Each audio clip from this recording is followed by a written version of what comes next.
Tout le plaisir est pour nous, mesdames et messieurs, d'être chez vous pour parler sport. En tout cas, dans ce sport 45, nous parlerons du tournoi zonal de volleyball qualificatif aux 12e Jeux africains Maroc 2019. Et bien, la compétition démarre demain au stade Henri, au gymnase Henri Elendé, bien évidemment, de Brazzaville. Dans cette émission, il s'agira également de la poursuite du championnat départemental de handball de Brazzaville. En tout cas, cet après-midi, nous étions du côté du gymnase Nicole Oba où la DGSP a eu raison de l'Étoile du Congo. De son côté, Abosport a pris le dessus sur le club athlétique Renaissance et Glankara.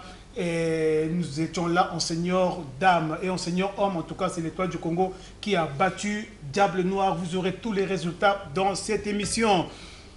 Eh bien, nos invités de ce soir, mesdames et messieurs, ils sont là. Nous avons donc Abel Ndengue, ancien judoka, Diable Rouge, capitaine de l'équipe nationale, plusieurs fois champion. Il est donc parmi ceux qui ont contribué à l'éclosion du judo congolais. Monsieur Abel Ndengue, bonsoir. Bonsoir. Et bienvenue sur ce plateau. Merci. Il n'est plus à présenter. En tout cas, lui, c'est Jonas Sagesse, Mbongo Sagesse. Bonsoir. Bonsoir. Et soyez les bienvenus. Merci.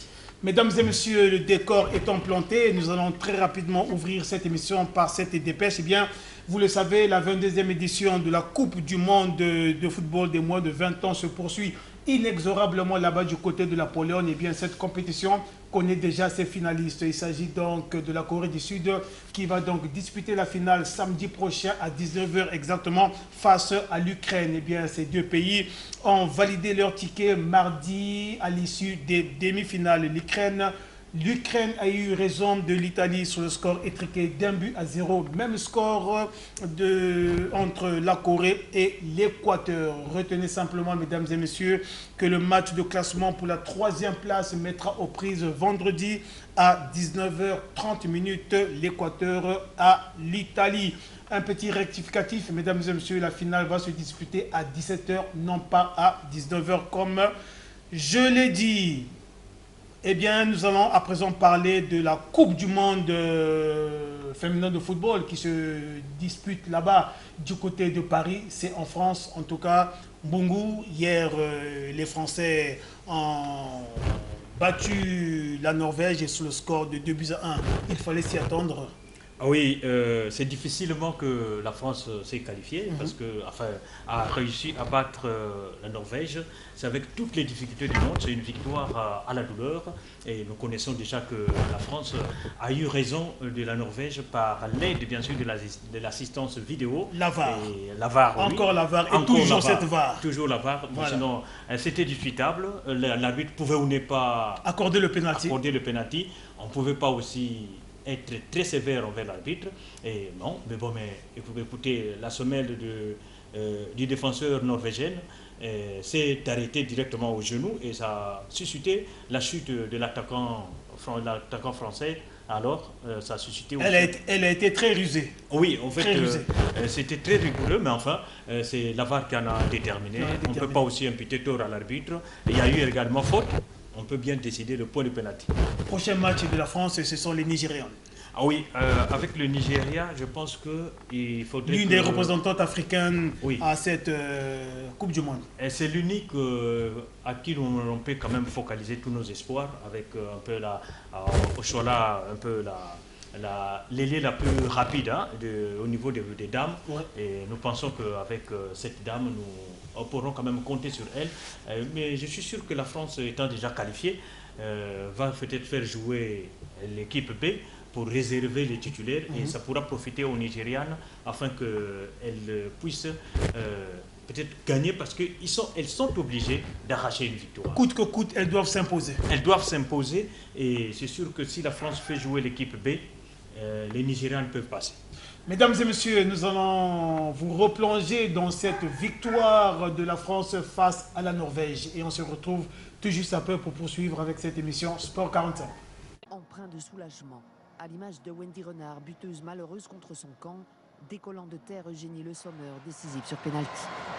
Les Bleus donc auront su éviter l'écueil norvégien. Des Bleus étonnamment sages après leur 2e succès dans la compétition. On n'a rien encore gagné, donc il faut garder les pieds sur terre et continuer à travailler comme on le fait. Il faut avancer match après match et monter en puissance. L'objectif de notre préparation, c'était ça. Progresser donc encore, car hier soir, tout n'a pas été parfait. Le plus important, c'est d'avoir gagné. On a encore des choses à améliorer et ça, c'est de bon augure pour la suite. Face à un adversaire d'un tout autre niveau que la Corée du Sud, les joueuses de Corundiac auront, au demeurant et au-delà du jeu, aussi séduits par leur courage et leur mental après l'égalisation scandinave.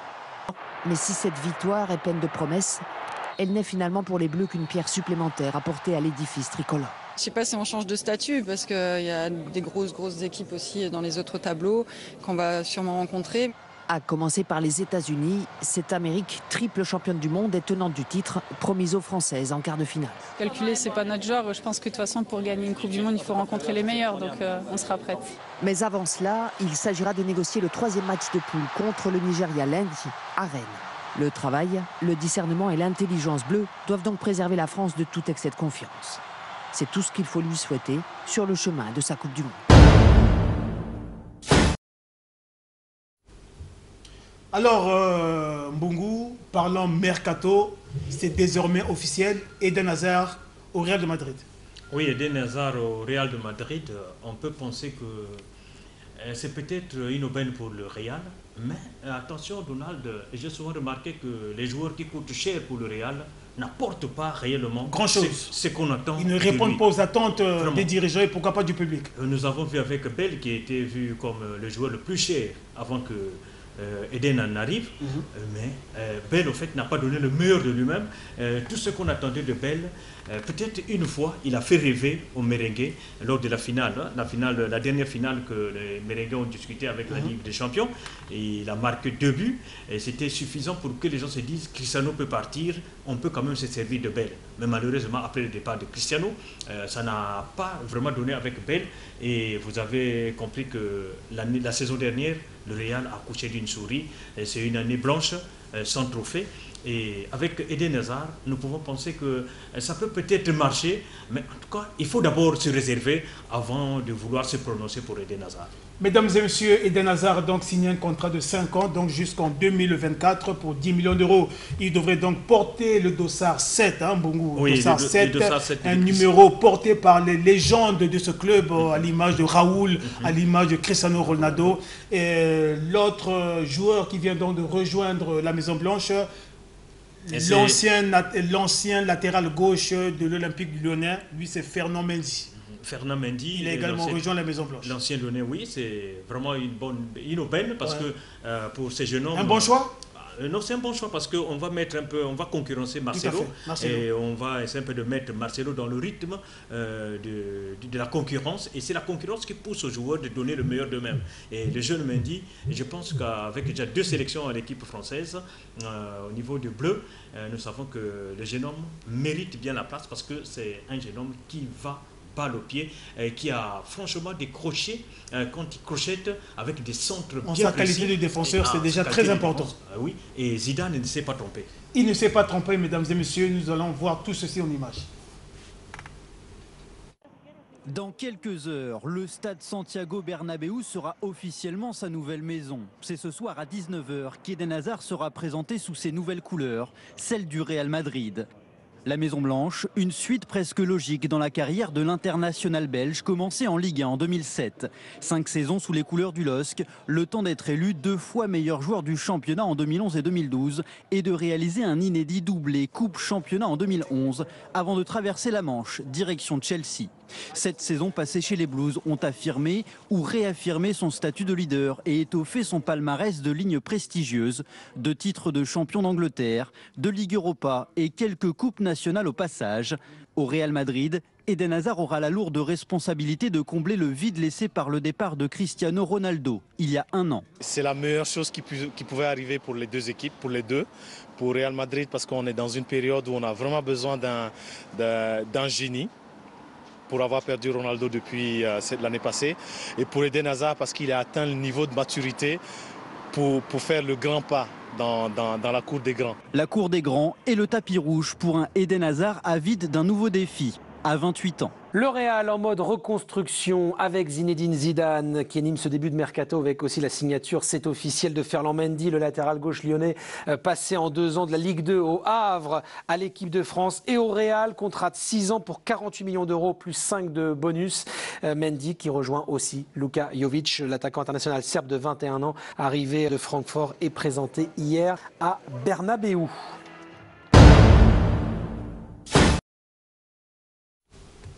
Mesdames et messieurs, du côté de la France, le mercato également a démarré hier et ce jusqu'au 2 septembre prochain au Paris Saint-Germain. En tout cas, la priorité du mercato, c'est Matthijs de Ligt, l'international néerlandais, ne serait pas convaincu, il ne serait pas convaincu par la proposition du FC Barcelone et privilégierait les approches parisiennes. Ça, il faut le faire. Oui, parce que quand on est joueur, il faut essayer de regarder quel est ton concurrentiel au poste où tu veux évoluer. Et quand on regarde avec le FC Barcelone, c'est l'ossature de grands joueurs. Et quand on n'a pas vraiment l'expérience avec la tactique espagnole, et c'est mieux d'abord de commencer par le pari. Ça pourra peut-être vous donner de la chance avant de partir à Barcelone, de peur d'être mis toutefois de côté. Alors, si vous êtes à si ce n'est sur le banc de touche et donc dans les gradins. Oui, dans les gradins. Et ça affaiblit le temps de jeu des joueurs et on perd beaucoup de qualité et souvent, on disparaît. Mesdames et messieurs, à 19 ans, De Ligt a été l'un des meilleurs joueurs cette saison de l'Ajax Amsterdam. Nous allons à présent parler quelques nouvelles du CHAN. Le CHAN, nous savons que ça va se passer donc du côté... le Congo sera privé du premier tour, va attendre le deuxième tour, et va se déplacer du côté de la Guinée équatoriale. La Guinée équatoriale, oui, Donald. Vous savez que la CAF a procédé au tirage au sort il y a déjà beaucoup de mois de cela. Il y a 47 sélections qui sont attendues du côté de l'Éthiopie. C'est là où va se dérouler cette édition. Oui, ça va se disputer. L'édition 2019. Et donc 15 nations vont se joindre au pays hôte. Ça sera 16 places donc seront disputées. Et parmi les 16 places, l'Afrique centrale a 3 places privilégiées. Et le Congo-Brazzaville a vraiment eu une aubaine de ne pas disputer le premier tour. Le premier tour. Exempté donc du premier tour. Exempté du premier tour. Et nous aurons comme pour adversaire la Guinée équatoriale. À partir du 21, 22 et 23 septembre, le week-end. Donc nous allons rencontrer la Guinée équatoriale, les Alangues de la Guinée équatoriale à Malabo. Le match allait à Malabo. À Malabo. Et le retour va se disputer en octobre, ici à Brazzaville, notamment certainement au stade Alphonse Massamba Déba. Et Mbungu, ce n'est pas parce que l'adversaire s'appelle le Guinée équatoriale qu'il faille dormir sur les lauriers. Non, en tout cas, vous savez que la dernière fois, on a eu une chance de passer devant les léopards de la RDC. Et ce n'est pas peut-être la même chance qui va nous sourire face aux Alangues de la Guinée équatoriale. Et c'est maintenant qu'il faut déjà se préparer. Et j'espère que c'est le même sélectionneur qu'on va engager, Barthélémy Ngatsono, qui a fait quand même une bonne partie au Maroc la saison dernière. Et je pense que cette fois, ils vont se préparer, surtout que le championnat ne se joue pas maintenant. Mais dans 2 mois, nous devrons affronter en principe les Alangues de la Guinée équatoriale. Et rien ne s'est dit encore jusqu'alors. En tout cas, rien ne se dit. On croise donc les doigts comme qui dirait. Mesdames et messieurs, dans la vitrine de cette émission Sport 45, je vous ai parlé de la poursuite du championnat départemental de handball. Cet après-midi, je vous l'ai dit, nous étions du côté du gymnase Henri et du côté du gymnase Nicole Ba. Permettez-moi, c'est donc à Talangaï, où nous avons assisté à la rencontre en senior-dame, bien sûr, bien évidemment, DGSP qui était face à l'Étoile du Congo. Après une partie âprement disputée, ce sont les dames de la DGSP qui se sont imposés sur le score de 32 à 25. Retenez également qu'à la première mi-temps, la DGSP menait par 22 à 10. Suivez tout ceci dans cet extrait et on se retrouve tout juste après pour la suite de cette émission. Il fallait la première période. La première période, dire que les consignes données n'ont pas été respectées par vos filles? Bon, oui, ils n'ont pas respecté les consignes. Ils étaient un peu amorphes en première période. Ça nous a coûté. Et pour la suite? Mais pour la suite, c'est un championnat que je joue. Après, l'objectif d'un championnat départemental, c'est de se qualifier au championnat national. C'est l'objectif reste le même, c'est de se qualifier au championnat national. Le reste, justement, ils sont rentrés dans le terrain, ils sont très très amorphes. Je ne sais pas, c'est un échauffement mal fait. Vous avez vu, lorsque l'échauffement est mal fait, les conséquences, c'est qu'on vous prend au coup. C'est ça qui nous a fait subir. La force a été que Nous avons essayé de voir l'Étoile du Congo, voir ses points forts et ses points faibles. Et nous avons dit aux filles qu'il fallait jouer fallait jouer notre jeu, qui est la récupération de balles, le contre-attaque et le jeu de transition. Et vous avez vu même que pendant la mi-temps, nous avons essayé de prendre la large de 12 buts. On a vu, coach, vous avez essayé de rôder toutes les filles. C'était pour quel objectif? Bon, nous avons un groupe. Nous avons un groupe. Vous savez que c'est une équipe. Là où nous avons des doublures, il faut donner le temps à chaque joueuse de s'exprimer. Parce que nous ne voulons pas que les gens partent dire que moi je ne joue pas. Mais on donne le temps à tout le monde de s'exprimer. Donc voilà pourquoi. Mais nous avons senti que certaines filles n'ont pas peut-être la place au niveau de DGSP. Au handball, l'avantage c'est qu'on peut entrer et sortir de n'importe quel moment. Et quand vous êtes au bord de touche, observez aussi ce qu'ils jouent. Mais le défaut de certaines joueuses, quand elles sont au bord de touche, quand elles rentrent, elles vont pas faire le pire de ce que les autres ont fait. Et voilà ce que nous avons fait. On a mis un deuxième groupe qui n'a pas respecté les consignes. Au moment qu'elles ont bien observé les autres, mais sont allées faire le pire.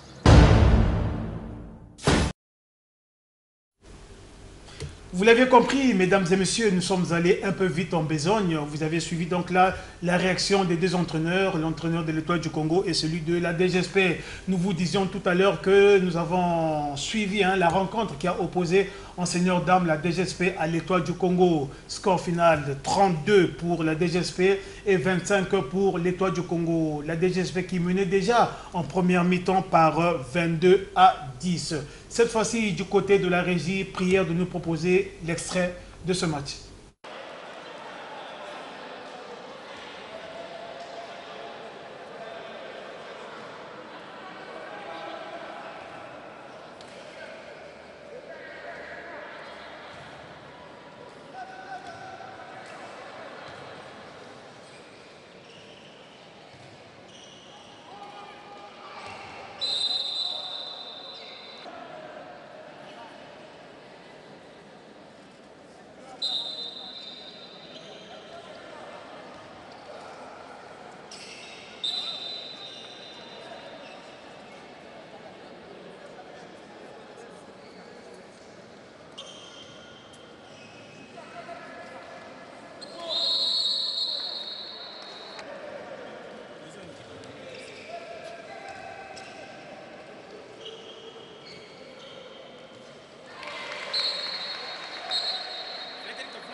Mesdames et messieurs, tout à l'heure, nous venions de suivre en senior homme le match qui a opposé l'Étoile du Congo à Diable Noir au lieu de nous proposer la DGSP Étoile du Congo comme annoncé Tout à l'heure, eh bien, c'était là, ce match qui a donc opposé enseignant homme, l'Étoile du Congo, à Diable Noir.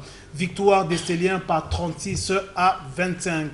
Les Stéliens qui ont commencé à mener dès la première mi-temps par 15 à 10. Cette fois-ci, mesdames et messieurs, je vous propose un extrait du match qui a opposé enseignant dames, la DGSP, à l'Étoile du Congo. Au finish, ce sont les dames de la DGSP qui se sont imposées sur le score de 32 à 25. Au premier mi-temps, elles menaient déjà par 22 à 10.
Mesdames et messieurs, je vous propose à présent de suivre la réaction de l'ailière gauche de la DGSP, Clarisse Madjoufon. Nous avons bien voulu également recueillir les impressions de la capitaine de l'Étoile du Congo au terme donc du match.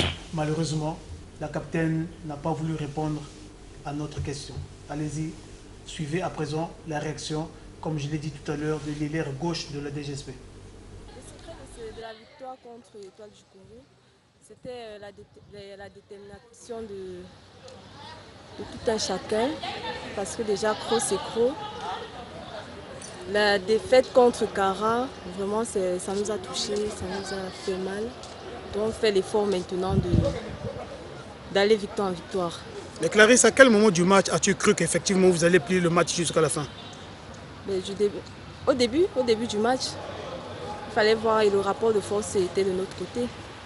Les filles étaient plus engagées et tout, donc c'était prévisible qu'on devait gagner. Dommage que ça soit juste écart de, je crois, 7.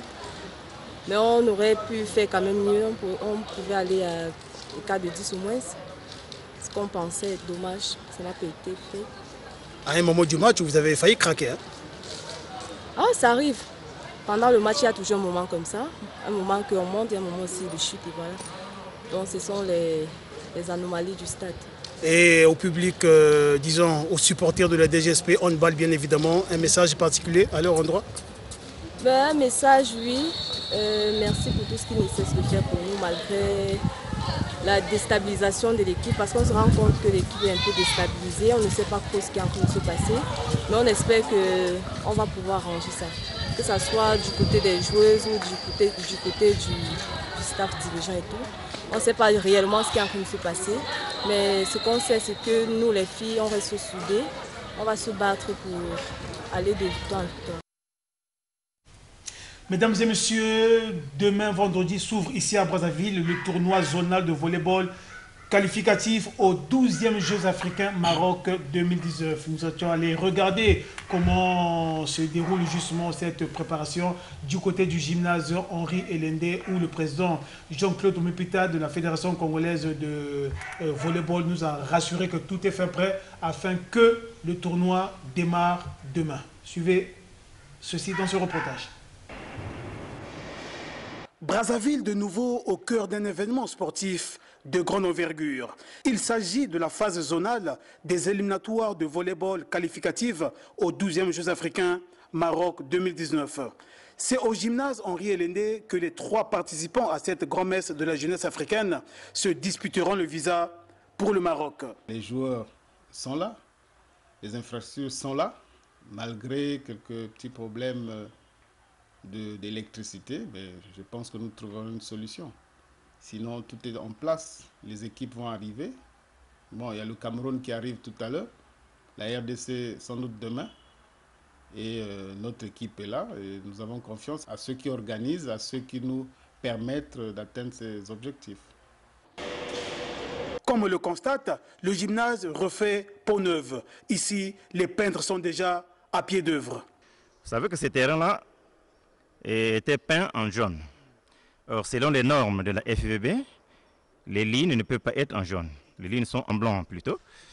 Et à chaque fois, on achetait des scotch blancs pour blanchir les lignes. Et ça coûtait tellement cher à la Fédération congolaise de volleyball. Voilà pourquoi on leur avait proposé de repeindre ces lignes en blanc.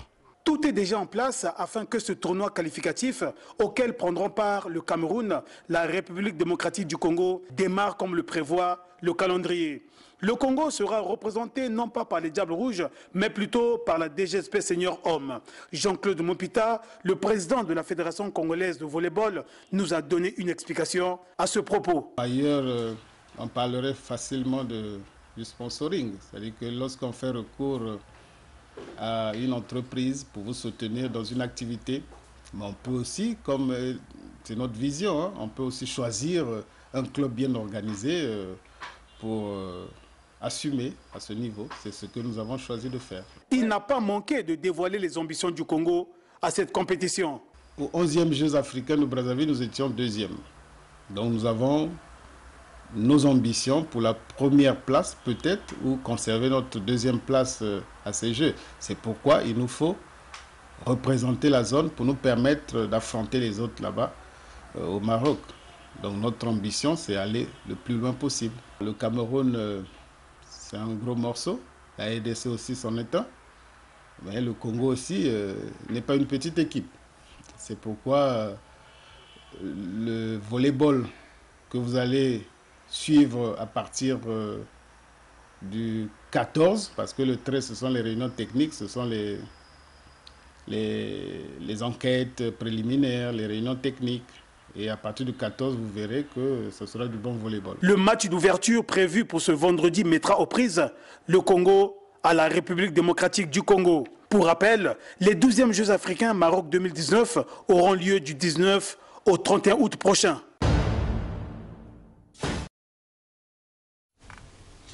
Qui des léopards de la République démocratique du Congo, des lions indomptables du Cameroun et des diables rouges composés de l'ossature de la DGSP en tout cas, obtiendra l'unique ticket mis en jeu pour les 12e Jeux africains Maroc 2019. En tout cas, nous le saurons au terme de cette compétition, comme je l'ai dit, hein, mesdames et messieurs, sponsorisée par la Direction générale de la sécurité présidentielle, DGSP en sigle. En tout cas, le président de la Fédération congolaise de volleyball a bien voulu remercier le patron de cette structure.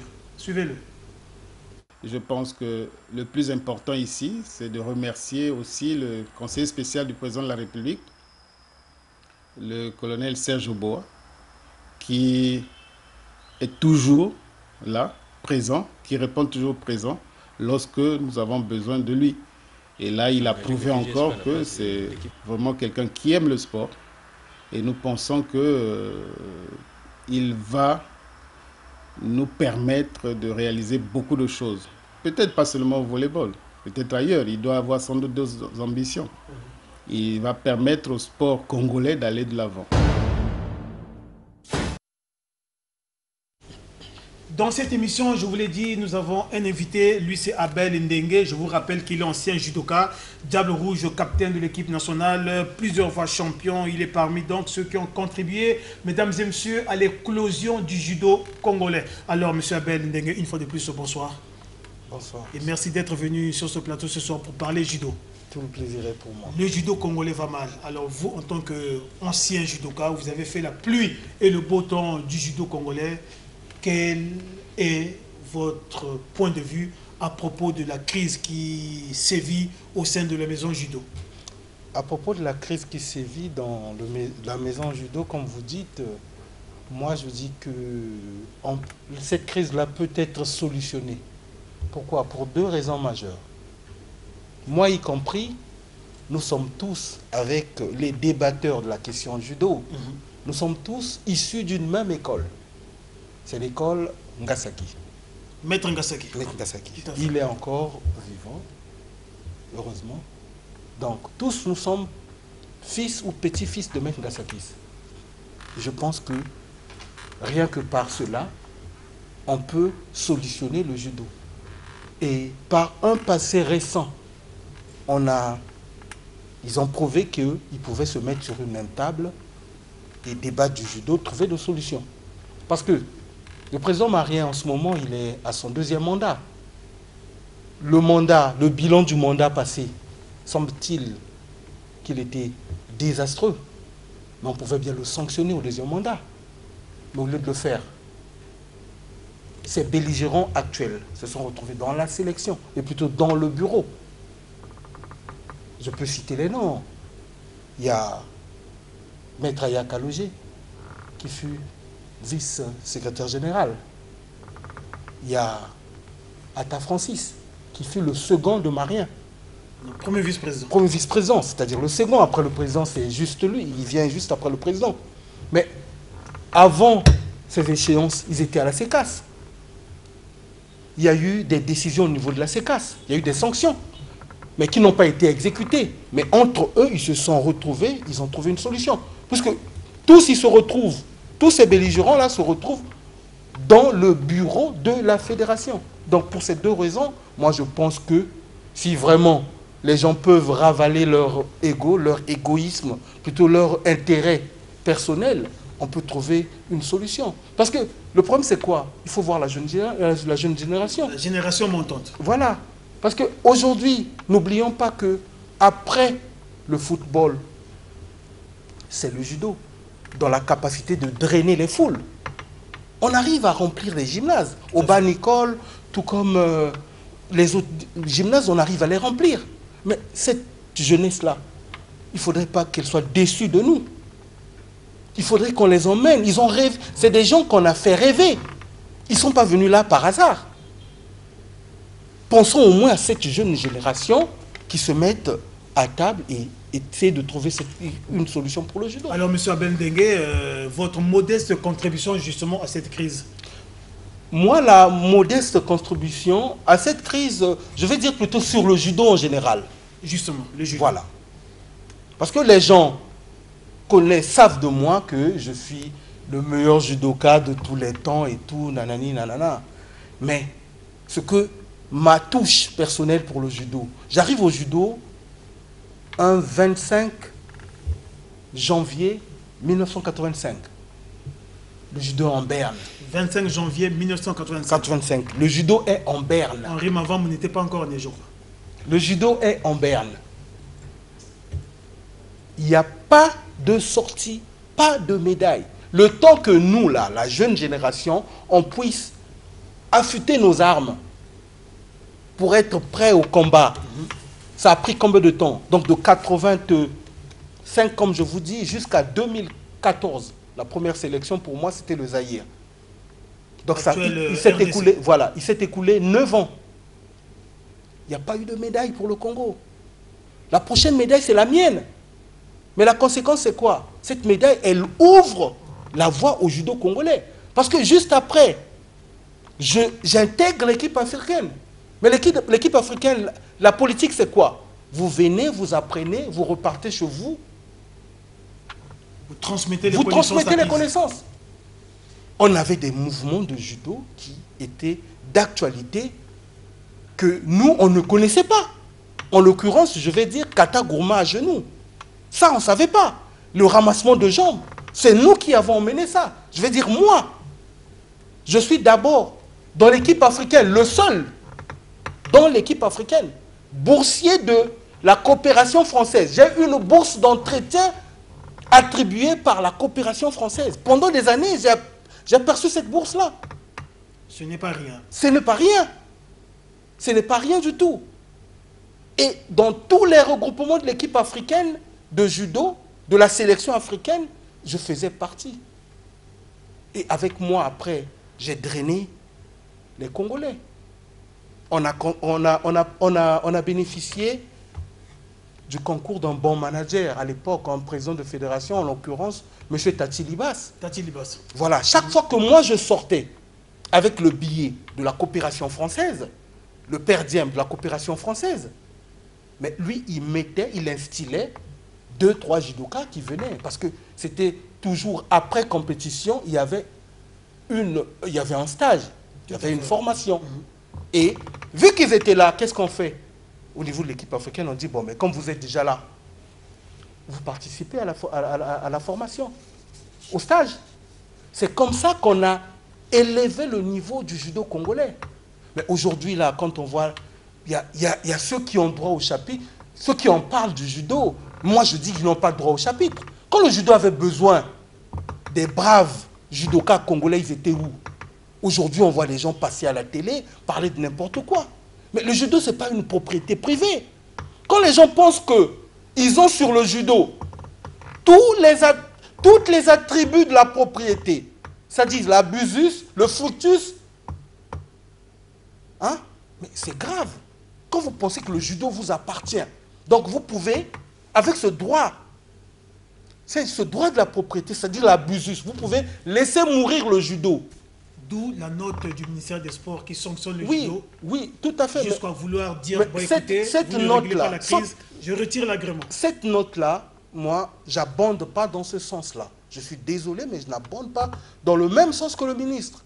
Moi, j'ai roulé ma bosse pour le judo, mon frère. J'ai eu même à sacrifier, à ajourner des sessions de licence en droit pour ce judo-là. Mais quand le ministre, à cause du judo, mais quand le ministre dit, il suspend le judo, c'est une solution. Mais ce n'est pas la solution. C'est une solution, mais ce n'est pas la solution. Entre autres solutions. Moi, je me dis qu'il a un arsenal juridique pour pouvoir sanctionner ces gens-là. Parce que là, qu'est-ce qui est sanctionné? C'est le judo, ce n'est pas le judoka. Non, c'est le judo. C'est le judo. Parce que l'unique interlocuteur du judo à l'extérieur, sur le plan international, c'est la fédération. Pas de fédération, pas de judo sur le plan international. Tous, on sait, étant sportifs, qu'il y a des trucs qu'au niveau des dojos, des clubs, on ne peut pas avoir.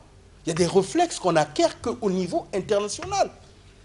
Monsieur Abel Ndengue, nous sommes pris par le temps. Alors, si vous étiez permis de donner un message particulier à tous ces belligérants, que leur diriez-vous?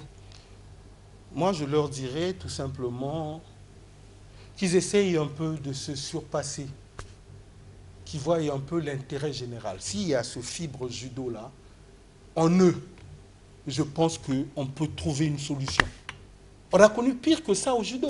On est allé jusqu'à la CECAS et tout. On n'a pas besoin de faire venir les experts de l'Union africaine. Mais les experts de l'Union africaine, c'est des gens comme vous et moi. Qu'est-ce qu'ils vont venir faire? Ils vont s'indaguer sur la situation et puis essayer de... Qu'est-ce qu'ils vont faire? On peut trouver entre nous. Moi, je vous ai dit que tous, on a un dénominateur commun, c'est Maître Gasaki. On peut régler ce problème. On peut régler. Et sinon, le mandat de Marien, il reste combien de temps? Il reste combien de temps pour Marien pour partir? Si vraiment il va partir, il reste combien de temps? Il reste une année à peine. On ne peut pas s'offrir de ça une année pour... Après, on les dégage. Mais sauf si on refait comme avant, on le reconduit. Parce que ceux qui font la guerre à Marien aujourd'hui, ce sont ceux qui l'ont reconduit. C'est ce que je ne comprends pas. Ça me dépasse. Ça me dépasse. C'est un paradoxe qui ne dit pas son nom. C'est un paradoxe qui ne dit pas son nom. Marien a été reconduit par la voix de Maître Kalogé et la voix de mon jeune frère Giblin Ninja. C'est ça qui a basculé au détriment de Maître Itou Alombo. Voilà, le débat est tellement passionnant. Voilà. Maître Abel Mbengue, c'est donc votre mot de fin, c'est ça? Tout à fait.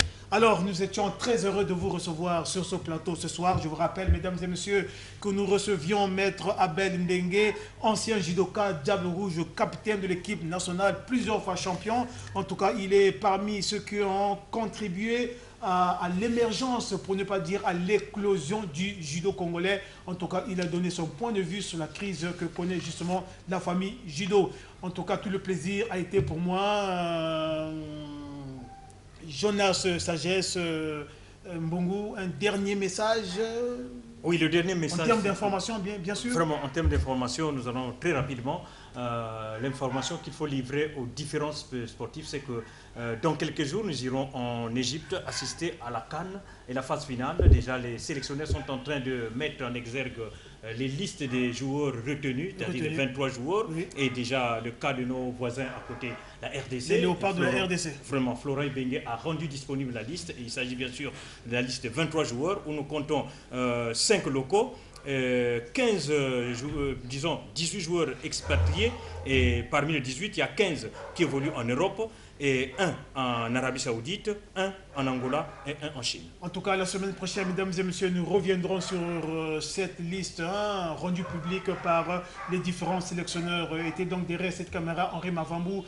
Louvoiseau était du côté de la régie. Mesdames et messieurs, quant à moi, je vous dis au revoir et bon suite de programme sur votre chaîne de prédilection, la DRTV. Au revoir.